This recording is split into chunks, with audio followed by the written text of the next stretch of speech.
Hey, Ben. Like a bro, my friend. All right. How's it going? Let's break open first a beer or question, something. can Okay. men get pregnant? Men cannot get pregnant, Okay, awesome. definitionally. Definitionally, okay. Do men experience SA? Sexual assault? Sure. Got it. What about the existence of trans men? What about the existence? Do you mean women who believe that they are men? Okay. We're assuming that the question, those two previous questions, does that apply to trans men? What are we talking about here? Women experiencing gender dysphoria? So my other question is, do you benefit from white supremacy in any way, shape, or form? I'm going to need more specifics on what you mean by white Well, here, supremacy. let me give it to you, Ben. Sure, please. So I'm a transgender man. Okay. I've experienced SA. Okay. And abortion rights affect me directly.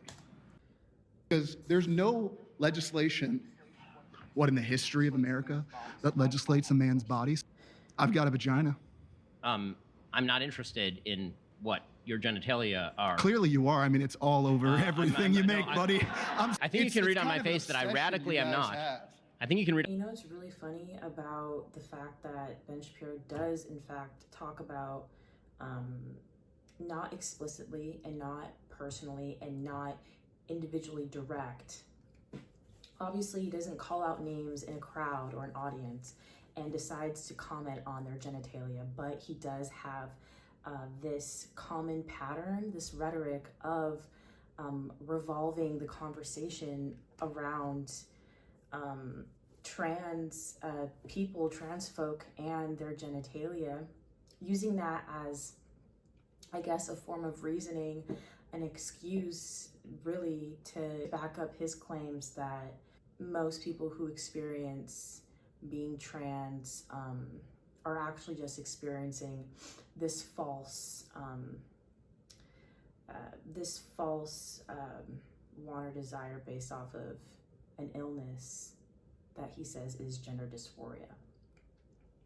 And what's really hilarious also is that he's very, very factual.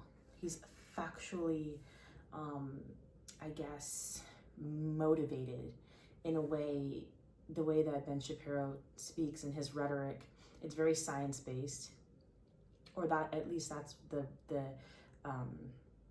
that's his take on most of his debates, podcasts, when he is speaking as a public speaker. And it's funny how he's having a difficult time really addressing this individual, both rationally on a subjective scale, and then objectively he's just playing it completely safe. In most of the content that you have, you attack my community constantly. And you don't even realize guys like me exist, who actually share a lot of similarities to you and everything, because I'm a married man of 20 years. I got a wife. recognize that you exist. I disagree with your claim so that you are a male. if I was sexually assulted, right, and I didn't have access to that abortion care, do you believe that I should have carried that child to term because I was sexually assaulted? I mean, so he easily could bring up his. So the thing is too, he talks about this so much, and Ben Shapiro could easily bring up one of his other rebuttals that he has used in the past from another podcast or another debate to, for instance, talk about the comparison between a trans man's body and a cis male white man's body. You could easily come up with a bullshit excuse as to why they're inherently not the same in terms of rights, basic rights, because he did state that history of all American history, a man has never had to have his body legislated, but a woman has to. A woman, for a trans man to have his body legislated like that and then not have the same rights as a cis white male, a cis white man. I mean, we could really compare the extreme of abortion and then the legislation of a man's body, and he also could bring up some other bullshit rebuttal as to why a man's body should be legislated or a woman's body. So for instance, if a man wanted to become a woman or if a woman wanted to become a man,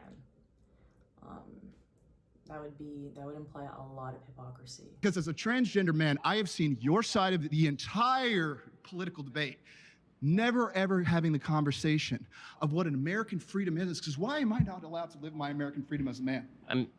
You know, I mean, you get your choice as a man to live and free and all that. You're really moving around terminology very wildly here, and so are you, because that's the tactics you play. And that is a tactic that he plays in his game, and I feel like Ben Shapiro has this innate awareness. He's completely aware of the duality of the situation, not in terms of, you know, male versus female, a woman versus man, but the duality of the situation that he can't balance out the majority of the garbage that he dishes and then try to, you know, at least meet this individual halfway in terms of literally just his argument.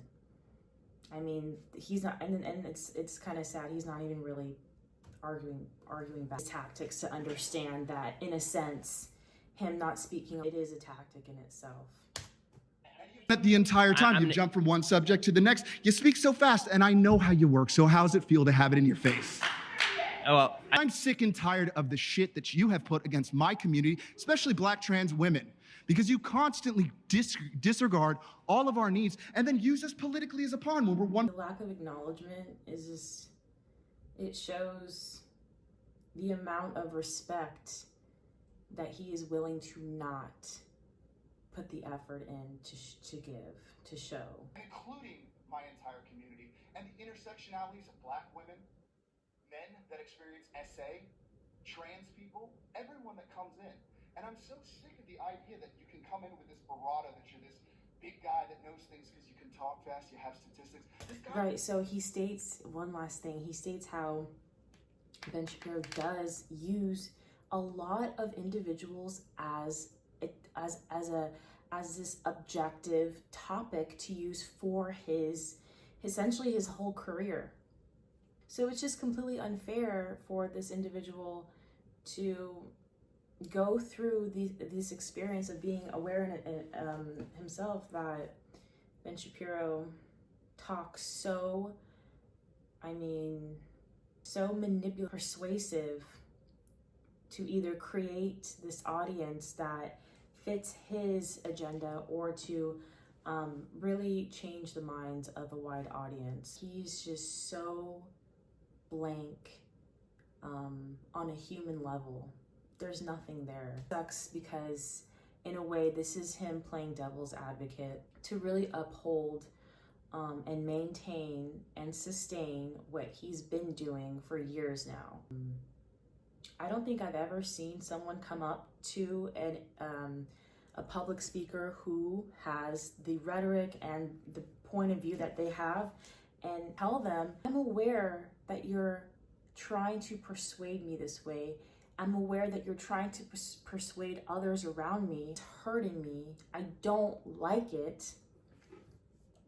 It's not clicking in his head, you know?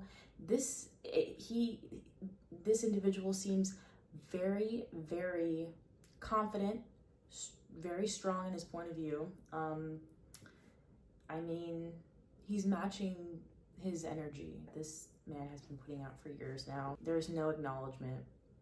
It's blank, and he's really just wired and programmed to continue to keep on the same routine that he's been doing for a long time now. And that's just the reality of the situation. And it sucks. And it sucks.